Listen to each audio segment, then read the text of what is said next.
कार्तिक महात्म 19वें अध्याय की कथा। कार्तिक महात्म 19वां अध्याय।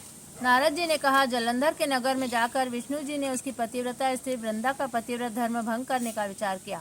वह उसके नगर में एक उद्यान में जाकर ठहर गए और राम में उसे स्वप्न दिया। वृंदा देवी ने स्वप्न में अपने पति को भैंसे पर सवार हुए, शरीर में तेल लगाए नग्न देखा। वह काले फूलों की माला धारण किए पितर भूत के समूह से घिरा हुआ था।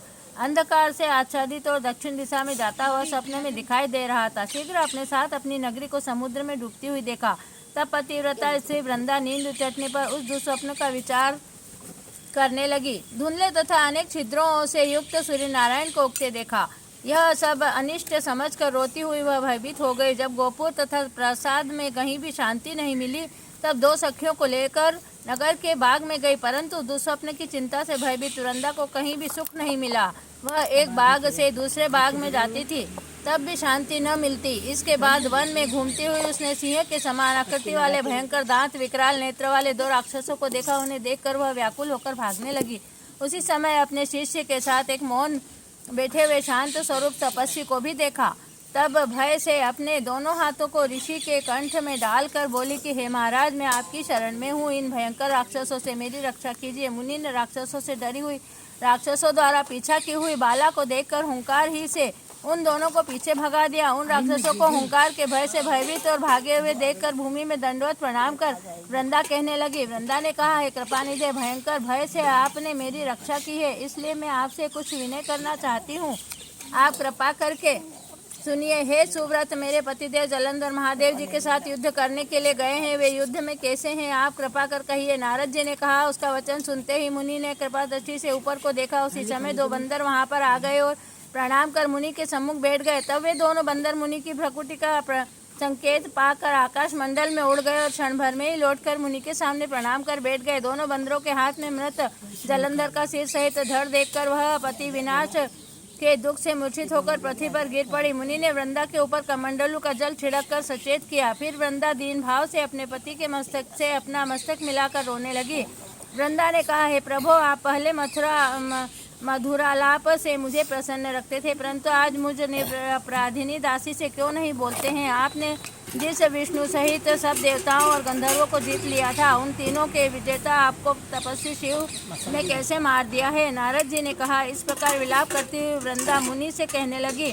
वृंदा ने कहा, हे कृपानिधे, हे मुनीश्वर, मेरे प्रिय पति को आप जीवन दान दीजिए।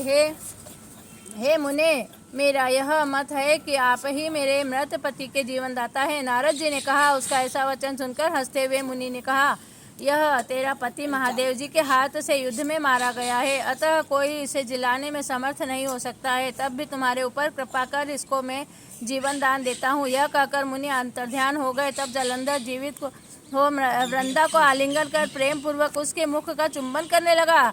तब वृंदा भी अपने पति को देखकर अत्यंत प्रसन्न होती हुई उसी वन में जलंधर के साथ बहुत दिनों तक विहार करने लगी। नारद ने कहा, एक समय अंत में उसको ज्ञान हुआ कि ये विष्णु है। यह जानकर फटकारती हुई क्रोधित वृंदा बोली, हे हरि, पराई स्त्री के साथ रमण करने वाले, आपको धिक्कार है। मैंने भलीभांति समझ लिया है कि आप मायावी तपस्वी थे।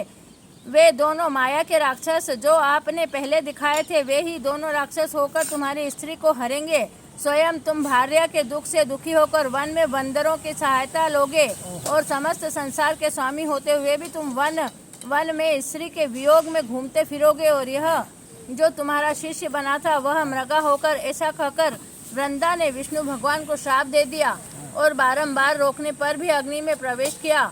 तब विष्णु भगवान बार बार वृंदा का ही स्मरण करते हुए और उसकी चिता की भस्मी तथा धूलि को शरीर में लगाते हुए वहीं व्याकुल होकर पड़े रहे। देवताओं, सिद्धों तथा मुनियों के बहुत समझाने पर भी उनको कुछ भी शांति नहीं हुई। कार्तिक महात्मा का 19वां अध्याय की कथा यहीं समाप्त होती है।